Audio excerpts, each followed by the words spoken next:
ஐயா, பணம் வரம்னு சொல்றவங்க ஒன்று சேமிக்காம வாழுவாங்க, இல்லை வாழாம சேமிக்கிறாங்க.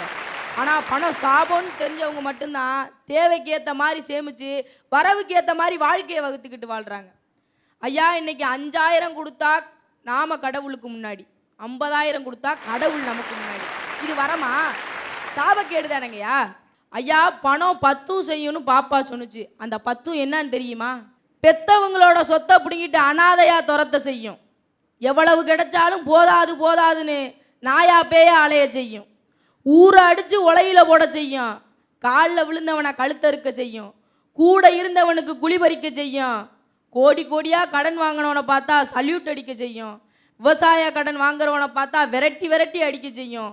ஏன் சுற்றுறோம் எதுக்கு சுற்றுறோம்னு தெரியாமல் ஊர் உலகம்லாம் சுத்த செய்யும்.